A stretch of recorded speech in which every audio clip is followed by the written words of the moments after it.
We're going to have interesting conversations today. We're going to start with a very interesting question I have for you. What do you think is Nigeria's biggest problem? Do you think it's insecurity? Or do you think it's a lack of capacity to fight insecurity?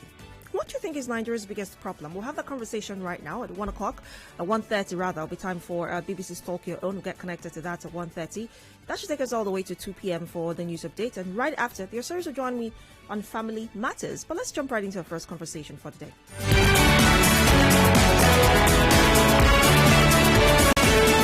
Different ideologies, different perspectives. Share your views on the sunny side. 92.3 Nigeria Info. Let's talk. Let's talk.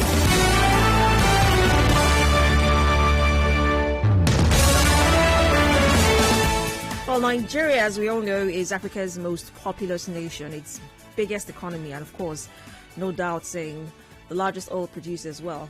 We're blessed with an abundance of natural gas, petroleum, tin, limestone, you name it, zinc, so much more. But many of its people remain uneducated. Many people are still unemployed. I mean, we hold the highest unemployment rate, for instance, and lots of people still live in poverty. While Nigeria offers, all of these great opportunities, especially in most sectors across the country, it can still pose some daunting challenges, including the high costs of doing business in Nigeria, the need to duplicate essential infrastructure. We still have that complaint. The threat of crime, of course, and the associated need for security countermeasures. We're talking corruption. We're talking the lack of effective, judicial due process and systems. We're talking about, the fact that it's really hard for business people to carry their business. I mean, they will tell you that clearance of goods, for instance, at the ports is still as slow, as cumbersome, and as bureaucratic as it's always been. But all of the many challenges that Nigeria is faced with, insecurity ranks the highest. Of course, with a plethora of variations in recent time, it has obviously become very impossible to ignore the impact of insecurity on the economy, on our daily lives, on our jobs, on the well-being of our children, on every facet of our lives. And this makes me ask the question, what is the biggest problem we're having? How do we begin to tackle our biggest challenge? Is our challenge the insecurity itself? Or do we lack capacity to tackle insecurity? Could that be the reason why we're recording a rise in insecurity across Nigeria? I'm being joined in the studio by my colleague and broadcaster as well. I was going to say my boss. Carl Orakwue is right here with me in the studio. Good afternoon, Carl. Yeah, good afternoon to you, Gabby. Good afternoon to you, Port Harcourt. Wherever you're listening in from, we welcome you. Let me start with wanting to ask your opinion, your personal opinion. What do you think is the reason why we're where we are in terms of insecurity? Well, it's, should I say, something that you cannot avoid. Go back, to even previous times. When I mean, not only for Nigeria, elsewhere, there's always at least some level of, insecurity. Let's not mix insecurity and crime. Right. There's always, and most likely will always be, some level of insecurity. Question now will be the level to which perhaps it affects. So you say why we are where we are. For Nigeria, a country of diverse people, lots of people wanting to push, well, perhaps be it religious, ethnic, or, so whatever sentiment it is they want to promote, right. And knowing there's going to be staunch resistance or perhaps opposition to it, might decide to employ means that may not be legal and will also threaten the peace and security we enjoy. So that's perhaps why we're where we are. It's a country, Nigeria, where it is indeed diverse people, different opinions, different values, different almost everything. So it's most likely, and this will occur, the level of insecurity we're witnessing at this point in time. But that's not peculiar to just Nigeria. I mean, every other country has its own fair share. I'm happy you've mentioned that, right. Because most times we get carried away and you hear people say, if this was, we like to call America here in Nigeria. We always love to call, if this was the United States, if this was America. Now, every country, like you said, do have at least its own level of insecurity. Question is to what level? If we're going to rate it on a scale of 1 to 10, so maybe at this point in time in Nigeria, maybe we are witnessing a 7. There are some other countries where perhaps we are witnessing an 8 or a 9. Then some other countries, maybe it's at its lowest, 1, 2. But there is something. But like I say, you should not also mistake insecurity for crime. Crime will always be there, even in days of yore. Why do you think perhaps we had thou shalt not steal? There will definitely be crime. There are some countries where also the crime levels are that low. Some countries where perhaps crime is at its highest. Always a question of the level at which we have, be it crime or insecurity taking place. So in other countries, even the United States, we love to point fingers to, even perhaps in Great Britain, there's always a level of insecurity. How are they managing it? How are they managing the levels of insecurity they have? That's a different question. But it does exist in every other clime we find ourselves in this world.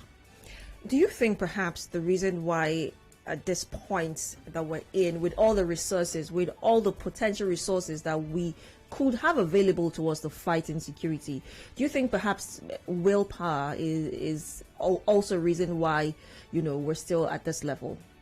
You said potential. That's because we are not taking advantage of those resources. I agree with you.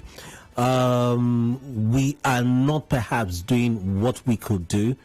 Is it a lack of willpower? Is it a lack of perhaps not knowing what to do?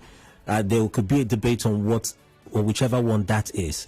Yes, the levels to which we have insecurity in the country could be a bit reduced. It could be a bit lower than what we have now, if indeed we were tackling it.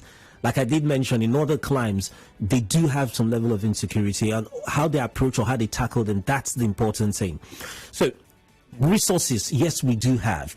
Some will say we do not have the technology, but can we get such technology? With the amount of money we've got in this country, and where we see, unfortunately, such financial resources being plowed into what it shouldn't be plowed into, where we have a need, we do not actually put our financial resources to use there.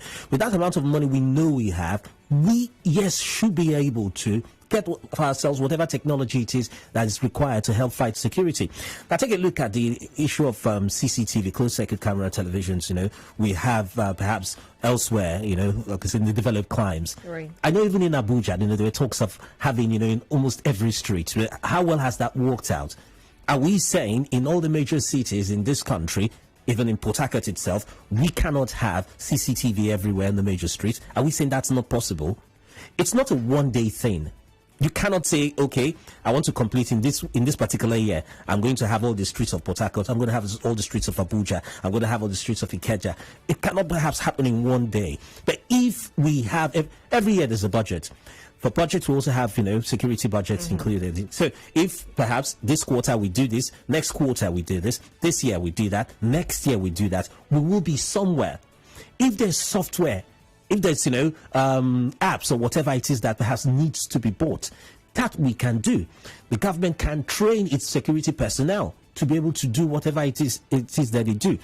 Intelligence. Also, we've got personnel who work in intelligence in this country. Could they up their game? Could they be better trained?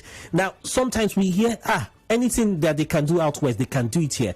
So that means it's not a matter of the capability, it's a matter of perhaps the willpower to do so. Some will tell you, we hear, some will tell you that's beer parlor talk. We always hear that, look, if a bombing takes place in this country, or if perhaps, what is happening now, that they can bet you that the security agencies in this country, they already know who.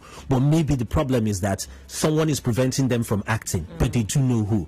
So, is that what's our major problem? If that is, yes, indeed, it's bigger than we think a problem we have. Because the resources we can get, personnel we can train. We've got intelligent people in this country. When people leave this country and go elsewhere, for education, they tend to perform better than, even people out there. So it's not a matter of, I think, buying the resources. So maybe also it's a matter of direction. Who is in charge? Who's in control? Who is the person leading, things, that space, in terms of security? Who is the person telling us what to do? And also, are we acting, or are we doing perhaps, that stuff we usually say, okay, now Nigeria, that person is protected, so maybe we cannot talk. We know who it is, but we will not say anything because it's so and so. Maybe that's what the problem is. So in other words, there might be potential that it's politically influenced. Yes, like almost every other thing in this country. We could give a rule now that I heard you talking about, sirens and stuff, who should use or who should not use. We know those for emergency and those, for some certain offices perhaps are allowed to use. But those who do not have an emergency or perhaps, are not in certain offices, now they do apply. They are supposed to be punished. They use it. They are supposed to be punished. But because the person knows somebody, or also, do you know who I am? Yes, I know who you are, but you're not qualified to use it. So I should punish you, but I don't punish you because, yes, who you are too is still somebody, is somewhat we should fear and respect in this country. So that also is a major problem, I'll call it politically motivated, but we are not, or we do not enforce laws. The problem of this country has never been rules and regulations. We do have them in abundance. The question has always been a matter of enforcement. How well do we enforce those rules and regulations? Do we exempt sacrificial, do we say some sacred cows? Are they exempt, from the law being applied to them? That's always been a problem too. Now, there's so many theories out there as to why, the insecurity we are dealing with right now is the way it is and to the capacity it is in right now. Some believe that, well, like I already said, it might be politically motivated. Some think that, well, there might be other reasons. For instance, I read a conversation where some people believe that, during the NSARS protest, we had the security forces coming out in full force to fight. And right now we have kidnappers and we're talking dialogue. So where does the priority of the government lie? Where do you think it lies? Well, for the government, I don't think there's any government that will want, let me put it, a state of insecurity. Where there's insecurity, there's chaos, there's the tendency that government will lose grip. Every government wants to be in control. That's what I think. Every government wants to be in control. So there should be no government, or I don't think there's going to be any government that you will say will be promoting, chaos and anarchy. No. If you do so, you will also lose grip. You're not going to be in control of perhaps that country you have. Now, for here in Nigeria, it's multifaceted. Let's go down to the north, when it comes to the Boko Haram issue. For the Boko Haram issue, it all started, as a particular thing. Well, everyone talked about, the meaning of what Boko Haram was and what perhaps, Yusuf then was promoting. But is that still the case? Is that what they are fighting? Or is this a matter of some people seeking and looking, to get some level of empowerment? Now, here's why I say this. We know when we had the issue of militancy here, this way, eventually how it all ended with the government granting amnesty. Nigeria is a wonderful country. Ever since I've been a kid, I know what the meaning of amnesty was. Right. But here, I know in Nigeria now, once we mention amnesty means that you settle me. Yeah. That's what it's turned out to be. So we had the issue of amnesty here in the south, and militancy rather. We had the issue of militancy, and they were giving amnesty. That they were giving settlement. So everybody is looking for settlement. So some people say, the fights or the talks about Boko Haram, what it is they're fighting for, they're looking for. Is it still what perhaps they told us in the early days, or perhaps also they are looking for settlements, they are looking for amnesty, they are looking for empowerment also for their region, from the federal government? That's what's coming from that end. So we're not even pretty much sure what it is. Down this way, we've had issues concerning, those self-actualization, IPOB, MASOB, or whatever. We've had those other issues. People who are not content, with the status quo of the way things stand at the moment, and who are seeking to have their own, carve out, something for their own. And it has also led to some levels of insecurity. Terrible what we've seen happening at this point in time. Police stations being raised down, policemen being attacked. That's indeed quite terrible. So you see, it stems from different things. We've had, we had the NSARS protest, people tired of police brutality. We've also had crime on the rise, and as a result of that, people also not, comfortable. Right. Kidnappings here and there. So for Nigeria, the insecurity we're facing at this point in time stems from a whole lot, it comes from lots of places, and lots of things happening at this point in time. So can the government keep tabs and perhaps, if not completely put a lead on it, can they perhaps bring down the level of insecurity in the country? I think they can, but how well are they doing it? Perhaps not doing it so well. So maybe also perhaps we might question the level of competence being applied. And when I say question the level of competence, maybe some may come at me at it. It's a matter of management. You may be a manager, Gabriella. John Paul may be a manager. Jean-Marie might be a manager. The same situation presented to them, how we approach those situations will be different. Same situation, same scenarios. So it's now a matter of how Jean-Paul, Jean-Marie, or perhaps Gabriella is managing that situation. So the way it is at the point in time, I don't think they have effectively managed the level of insecurity we have, because if they had done so, it will not cease to exist completely. Like I said, I don't think there's any nation where we do not have some threats. What we have is how high or how low. If they had managed effectively or tried to do something more than what they're doing at this point in time, I'm thinking we should have it at a reduced level. What do you think of our security architecture at this point? And do you think that the idea of decentralization could be a possible solution in reducing insecurity? When you say decentralization, I was talking to someone over the weekend, and every time we hear in political debates the talks of true federalism and stuff like that, and yes, I had to refer to the United States, where supposedly we have something of that nature running, and you will take note that every state there has its own police. Yeah. You have perhaps the Chicago Police Department, the Los Angeles Police Department, the New York Police Department, the NYPD. It helps them perhaps to be able to manage, their situation better, I think. When you have a situation like we do here in Nigeria, where everything is centrally controlled, it keeps everything at a distance. We had a unitary government in this country previously. Now, the reason we had a unitary government was they gave us advantages. I love, when we're in school, they tell you advantages and disadvantages of everything. One of the advantages of the unitary government was going to help for even development of the country. That was one of the advantages. The government at the center was going to ensure resources were commonly pooled and evenly distributed, rather than a situation where you have perhaps one region totally enjoying their resources and, out developing the other. It's not going to make for a healthy country. Then also, we now had a situation where we had local governments. Local governments were supposed to bring government closer to the people. It was also to aid development. Government was now seen as being too far. At the federal level, the state level, the common man, that's the ordinary man at so and so locality, community. How does whatever it is, the dividends of democracy, like we'll call it, how does the benefits that comes with having a government reach me? It will come closer to me if I have a local government. So now when you come to security, as you've mentioned now, they say decentralization. Will it work better? Maybe it would. If we have, things locally at our own level, not someone perhaps at a central, point, they're directing and control.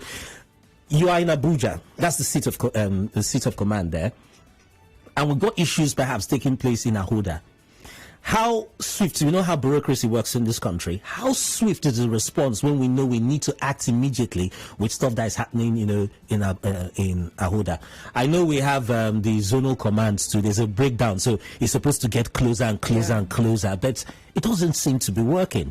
So if we had perhaps a different setup, just like the initial thoughts about local governments, that they were supposed to bring government closer to the people. So if we had a different setup, and indeed, since we're decentralized, maybe it could work. But here's another problem. Everything, like they say, that has an advantage also has a disadvantage. We are who we are. If we say, just like now we have different talks concerning, what they call it now, people fighting for self-actualization, and also those in this region don't trust the other region. If we now decentralize things and even break it down to the minimum, every state has its own state police. And maybe perhaps at the local government, we have something, at that level. Let me tell you, Gabriella, it will now turn to one family versus the other. One compound versus other, one lineage versus... That's it. We are who we are. We are Nigerians, and it's apparently since we cannot step away or get away from it. But will it help? Yes, maybe it might help if we have a decentralized, security apparatus. I don't like to use that as a security architecture. I don't know where that came out from. If we've got a different security apparatus in this country, I think perhaps it might help. But being who we are, it has to come from the people. We need to be willing to consider or know that, yes, we have to stay safe. We have to stay secure. It comes from us. We are responsible for our own matters. Our own affairs will be handled by us. We need to realize that for anything, any situation to work, we need to realize that. So finally, so we can take calls and go for a quick break. What then is the way out? It has to come with will. At the moment now in the country, we see what's happening. There's something usually, I'm not saying force must be applied. Sometimes you see the military, they will say a show of force. They're going to have a parade, show you their tanks, show you whatever it is they have. So people know that we do, just in case you don't try anything. It serves as a deterrent. That's what it does. Now, do you know what could be the best deterrent we have in this country? Now, let's have cases actually prosecuted. We have cases of, they say bandits. We have cases of herdsmen. Now, let's have the security operatives actually catch someone, and that one is prosecuted. We see it happen. It will elevate and give some level of trust, and also it will serve as a deterrent. When people know that if I get engaged, if I do stuff, I will get arrested, I will get traced. Look at the latest that happened here in Port Harcourt. Now, I'm not saying they have not started or they are not doing anything. We had those policemen who were killed, and we've been told that at least 2 of the attackers were killed also by the policemen. Now, all the all the biometrics we've done in this country. Now, those guys must either have a bank account, or perhaps they will have at least, even if it's a phone number. See, what I'm getting at is that they fingerprints and get them. First step, we take fingerprints, we identify who they are. For identifying who they are, we're able to find out who are their known associates. You tell me I've watched too much movies. We know who they are, their known associates. From there, we could now get those who fled, because not everyone was caught. Then perhaps from there, we could get a sponsor. If the security operatives were seen to actually be working, giving us some certain results, the level of trust will increase from the populace, and also it will serve as a deterrent. Gabriella, you're going to think twice before you commit crime, because if I commit crime, I'll serve some time, I'll be caught, and I'll serve some time. You're going to think twice. But it seems it's just, we're on top of it, we're doing our best, we condemn, that's what we get. We need to see results. No matter what administration you run, if you don't show the people results, even if it's perhaps a small organization, if you don't show results, people will not believe and trust you, and you will not have things run smoothly in your organization. Right. Thank you so much for your time, Carl. Thank you very much. Appreciate it. You can join the conversation shortly. The WhatsApp number is 0809-030-6416. We're also on Twitter and Facebook Live at Nigeria Info PH, and on Facebook at Nigeria Info 92.3 PH. We're right back. Connect with us. Advertise on 92.3 Nigeria Info. Visit our downtown office at Shop 9, Mediatrix of All Gracies Plaza, opposite FIRS, Stadium Road, Port Harcourt, and book your commercials. Call 0817-001-8162. That is 0817-001-8162. And let us connect you to your customers. Connect with your customers. Advertise on 92.3 Nigeria Info. Visit our tips. Share your views on the sunny side. 92.3 Nigeria Info. Let's talk. Let's talk.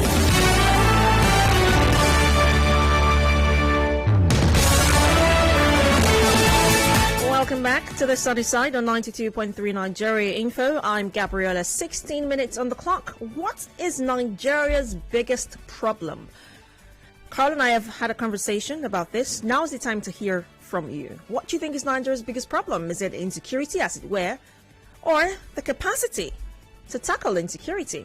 The phone lines are now open. 0817-923-0002, 0817-923-0003, 0817-923-0007, and the female line, of course, 0817-923-0009. On WhatsApp, it's 0809-030-6416. Hello, good afternoon. Hello, good afternoon. Good afternoon. I'm calling from Adam. Go ahead. I think the problem we have in this country is inequity and injustice, because it is giving birth to all these things we are seeing. A situation where a certain part of the country is being neglected, and in all fairness, if you look at it, you see that they have a point, and nothing is being done about it. First tenor, second tenor, what do you expect? They are either with the sponsoring some fine things that is happening. So all these things that is happening, protesting, and there is people that are sponsoring it. Those people will keep quiet, and those votes will be causing problem here and there. All right, thank you very much for your thoughts. On Facebook, we have some messages. Remember, we're streaming live on Facebook and Twitter at Nigeria Info 92.3 PH on Facebook, and on Twitter at Nigeria Info PH. On Facebook, Ubo Dennis says things have really fallen apart and everything is Nigeria's biggest problem. Hunger, insecurity, the capacity to fight insecurity, corruption, nepotism, etc. Every problem is actually Nigeria's biggest, he says. Omasabo Peter says, will there be insecurity or would we lack the capacity to fight if we had good governance? Both another problem, but the problem is our elected and selected leaders. Until our leaders decide to be leaders and nothing good will come out of Nigeria, he says. Ezekiel Owafo says corruption and unemployment brought this. Charles Okoli says the government. Back to the phone lines now. Hello, good afternoon. Hello, good afternoon. Good afternoon. My name is Page. Go ahead. I want to say Nigeria, because we've been seeing different leaders, different people leading Nigeria. I want to tell you that this particular set of leaders are the cause of Nigeria problem. I see. Thank you very much for sharing. Good afternoon. Hello, Gabriella. Good afternoon. You are reading in Facebook and somebody said everything is Nigeria's problem. But of course, I think, let's even leave everything. Currently, it's insecurity. But I don't want to, most times I don't like to sound as prophets of doom. But genuinely, I don't even see an end. Should I put things in perspective for you? Go ahead. In the north, we have the highest number of out-of-school children anywhere in the world. 13.2 million people. That's the population of Holland and Norway joined together. 13.2 million people out of school. And we are having more crises. Do you know how much of a time bomb that is? These are people who absolutely have no future. And I saw some clips. I don't know if they're verified. But somehow in me, I was praying it's not true. That whatever the bandits or the terrorists are now going there organizing, they have to gather children. Well, if it's not been verified, don't need sharing it. Yes, I have to say that. But okay, that one apart. If you have 13.2 million people out of school, just imagine. That means there's absolutely no future. They are just there. They're going to be pencils in the hand of the devil. So what do you think is the way out of this? I am sorry. Before I started, I told you that I don't even see an end because leadership has failed. It's over how many years? Let's leave what's happening in the South. The North didn't take time to see this as a problem. Let's not tackle it. Let him do a 5-year plan, 10-year plan. And now that we are in a deeper mess, we have 13.2 million people, children. We don't want to talk of it, unemployment. So all these things will certainly lead to insecurity. I think now insecurity is our biggest problem. All right. Thank you very much for sharing. Good afternoon. Good afternoon. Turn off your radio. Yeah, I've done that. Go ahead. Good afternoon. Good afternoon. My answer to the question is very simple, which I know that the whole globe is listening to all of us making our suggestions. The problem or the biggest problem of our country, my name is Emmanuel. The biggest problem that we have in this country is incompetent leaders. Incompetent. That is, our leaders are not competent enough. That's the reason why they can't take decisions that will affect the people positively. If you check out anything, when a leader is settled, when a leader has a vision, when a leader knows that where I am sitting, the people put me there, not by lobbying, not by appointment, then that leader, being competent on that seat, will do everything to defend the citizens. And just check out, you can imagine now that our life in this country does not count again. It doesn't mean anything. In fact, killing now has become norm in every part of the country. So what does that show? It shows incompetency. We have incompetent leaders littered all over Nigeria, not just from the center to the least person, because if you cannot take decision on your own as an elected person, that is incompetency. All right. Thank you very much for sharing. Hello, good afternoon. Hello, Gabriel. Good afternoon. Welcome to the sunny side. Dr. Dennis Anyanwu. Go ahead. Gabriel, we started talking this thing even before Nigeria IFO came on board, from rail power and all, that these politicians will run Nigeria aground. Is it not manifest now? The truth is, when you don't know, you don't know. Ojiboman says, he who does not know and does not know that he does not know is a fool. All right. Good afternoon. Oh dear, lost that. Newton Ikere Senior on Facebook says, the question should have been, who is Nigeria's biggest problem? And, all right, Newton, thank you very much for sharing. But when you do share your thoughts and your contributions, please do well to be as polite as possible, as we cannot insult or maim any person's personality. Mazi Ocha, still on Facebook, says, unemployment and electricity. Mweke Kalu Orakwue, still on Facebook, says, Nigeria itself is a problem with the politicians and those in power. Let's head on out to WhatsApp. On WhatsApp, Ezekiel Azar says, Nigeria's biggest problem now is lack of political will to fight insecurity. The government does not have any clue on what to do. Ezekiel Azar from Omudara. Good day, Gabi and Carl. Timothy Inyama from Aboloma says, the reason why we are where we are today in terms of insecurity is because of our government's officials, their pride and ego and I don't care attitude. What is wrong with coming down from your high horse and seek help from international bodies? No country has it all, but not seeking help when you know you're in dire need of help is pride and people are dying on a daily basis. Let the federal government seek help and stop sabotaging the efforts of our security agencies, especially those fighting Boko Haram. So that's another conversation. Thank you, by the way, Timothy, for that that comment. That's another conversation, another argument, school of thought that I've heard over and over again. Nigeria should seek international help. Let's seek help from the US, from the UK. Let's seek help from China. Only God knows what other country, could be an option. But let's seek international help. Now, here's my question. What kind of help are we looking to the international community to serve us in our fight against insecurity at this time? Are we looking to have foreign security officials come in and fight insecurity? Are we looking to hire some, or purchase some technology that would help us in tackling insecurity? What exactly are we looking to get from the international community, especially as regards insecurity? I really would like to know the answer to that. But moving on, Nigeria Info. It begins with our head, unfortunately. This message reads, all right, this is from Escobar, I believe. It says, when the head is bad, the whole body is automatically bad. We know very well that that is the biggest problem in Nigeria.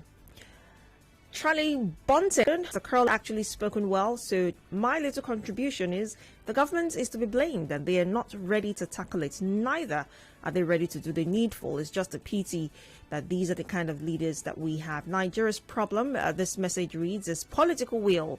They know lack of security. Lack of what? Bad government and lack of security. A lack of bad government. Empowerment. Okay, go ahead. That's it. You have me confused. Hello, good afternoon. Hello? Hello. Good afternoon. Good afternoon. Good afternoon. Go ahead. Yeah, good afternoon. Good afternoon. Go ahead. Yeah, my name is Samuel. I'm calling from Port Harcourt. All right. Are you there? All right, you're going to have to call me back, Samuel. Hello, good afternoon. Good afternoon. Good afternoon. Our problem, as we are now begging for other countries to come and help us, is I have been saying it in different fora that we are not ripe for independence. That, okay, I used to say that let them come and recolonize us. They may not believe it. Oh dear. Apologies for that. Hello, good afternoon. Hello, good afternoon. Good afternoon. My response to your question is lack of capacity to fight against all these people, the insurgents and whatever. Because if the government, for me, I would have advised them to flush them out. There's no need for negotiation. Why am I saying this? That is because, okay, if you come to the East, they are saying injustice, they are saying marginalization. Is there any part of Nigeria that is not marginalized? River State has only one minister. For them, they have more than 3 ministers. Is that marginalization? If you go to the north, and Boko Haram is talking about religion, all these are flimsy reasons. So the best thing is to smoke them out, according to my brother J.A. Smoke them out. But the unfortunate thing is that we don't have capacity. That is the thing. Don't need to negotiate. Negotiate what? If you are negotiating, negotiate with every person, and it will still remain the same. Thank you, bro. Thank you, brother. Thank you very much. Thank you very much. Your last call on Twitter. At Toys says Nigeria's problem are the leaders and the followers. The leaders do not know how to lead, and the followers like to indulge. The police have not been able to eradicate ordinary school cultism, not to talk of national problems. They are also part of the problem, and now is the time to work. Also on Twitter, at the King's Wisdom 2 says both insecurity and the lack of capacity to fight it. And a final message on WhatsApp says, there is nothing wrong with Nigeria, rather the people of Nigeria, the leaders and followers alike, because our leaders today and those in the past, even those that will come, all come from amongst us, IBC says. So what do? Change our people? All right, 2 minutes on the clock. It's time to wrap the conversation up. Here's what I would say. Whether or not we think that we have capacity or lack capacity, we have elected people at whatever level to lead and to take these decisions when times like this come. When people you employ, when you employ a help and they do not clean well, what do? You tell them, you did not clean my house well. You got to clean it well because I'm paying you to clean. But if we sit down and fold our arms and say, well, I paid you to clean and you did not clean my house well, let's hope that tomorrow you clean it well. I don't know what to say to you. I don't know what to say. 1 o'clock, time for the news update right after the conversation continues. You say we'll be down in 5. The smell of your perfume is floating down the stairs. You're fixing